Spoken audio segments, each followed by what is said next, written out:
తరచూ కూతురిపై దాడి చేస్తున్న అల్లుడిని నివారించే ప్రయత్నం చేస్తున్న అత్త నాగుల రామలమ్మపై కత్తితో దాడి చేసిన సంఘటన జంగారెడ్డిగూడెంలో చోటు చేసుకుంది. రాజీవ్ నగర్ కు చెందిన వేణుకు మంగమ్మకు 20 సంవత్సరాల క్రితం కులాంతర వివాహం జరిగింది. 6 సంతానం కలిగారు. వీరిలో 3 చనిపోగా మిగిలిన 3తో కూలి పనులు చేసుకుంటూ మంగమ్మ జీవనం సాగిస్తోంది.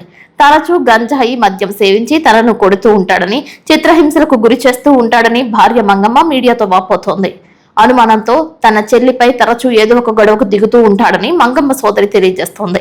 తమకు రక్షణ కల్పించాలని కోరుతున్నారు. ఆదివారం మద్యం సేవించి తనపై కత్తితో దాడి చేస్తుండగా మా అమ్మ మధ్యలో వచ్చినందుకు డ్రైనేజ్ లోకి తోసి కత్తితో విచక్షణ రహితంగా దాడి చేశాడని మంగమ్మ తెలియజేస్తోంది. స్నేహితులతో కలిసి ఇంట్లోనే గంజాయి మద్యం సేవిస్తూ ఉంటాడని మంగమ్మ పేర్కొంటోంది. తన వల్ల ప్రాణహాని ఉందని కన్నీటి పర్యంతమవుతోంది.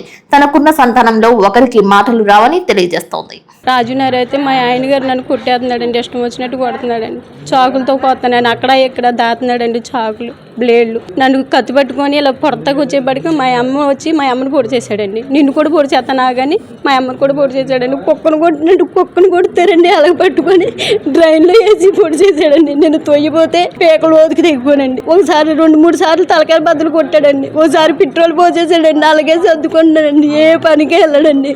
నేను ఎంటుకలు చేసుకొని నా 3 బిడ్డలు పోషించుకోవాలండి. గంజా తాగుతాడు సార్, మందు తాగుతాడండి, కుర్రోలు తీసుకొస్తాడు సార్, ఇంట్లో పెడతాడు, గంజా ఇప్పిస్తాడు. ఈ 2-3 రోజుల్లో గంజాలు వేస్తారు, మందు తాగేసి ఆడు పిచ్చి కుక్కలా తయారైపోయాడండి. సార్లు చెప్పామండి, కంప్లైంట్ ఇచ్చారండి, వాళ్ళు వార్నింగ్ ఇచ్చారండి, కొడతామన్నారండి.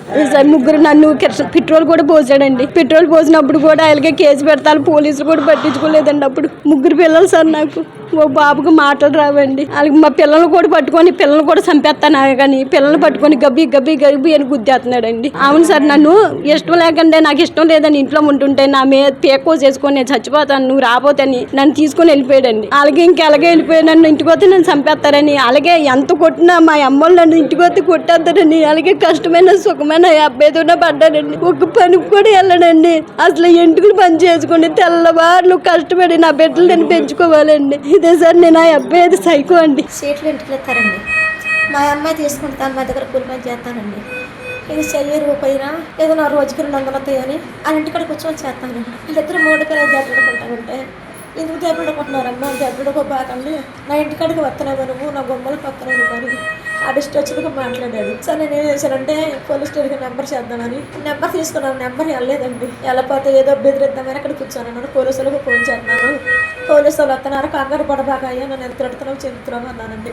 బొమ్మ దాంట్లో చేసి రోడ్డు నుంచి ఉన్నదాన్ని కత్తి పొడి చేసాడు. మీ అల్లుడి పేరేంటి? ఎలా వేయమండి, తల్లింటికి వాళ్ళింటి కూడా చేస్తానండి. రోజుకి 200 వస్తాయని కూలి పని చేస్తానండి. నేను వాళ్ళ దగ్గరే చేస్తాను. రాజనగరం అండి, పాడతల గుడికాడ నుండి ఇల్లు. ఆ అమ్మాయికి పెళ్ళి ఇప్పటికి అంత 6 బిడ్డలు పెళ్ళయిందండి. అప్పటి నుంచి ఆ గొడవలో పడుతున్నామన్నా చెందుతున్నామన్నారు. కొట్టాడు, అమ్మాయికి తలక బదులు కొట్టాడు. అలాగే మాది కామపాట అండి. మా చెల్లండి ప్రేమించి పెళ్లి చేసుకున్నాడండి.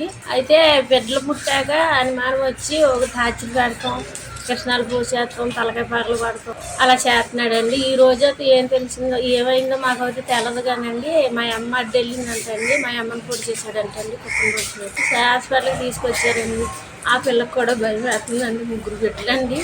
ఏ టైంలో ఏం చేస్తారో అని భయం వేసి ఏడు చేస్తుంది. మందు తాగుతాడండి, గంజా తాగుతాడండి, అన్నీ తాగుతాడండి, అన్ని అలవాట్లు. ఏం పని చేయడండి, పిల్లం కష్టపడితే కూర్చొని తింటూ ఉంటాడండి. వీళ్ళు పిల్లం వెంటి వ్యాపారం చేసి ఆ బిడ్డలను వాళ్ళు పోషిస్తూ ఉంటాడు.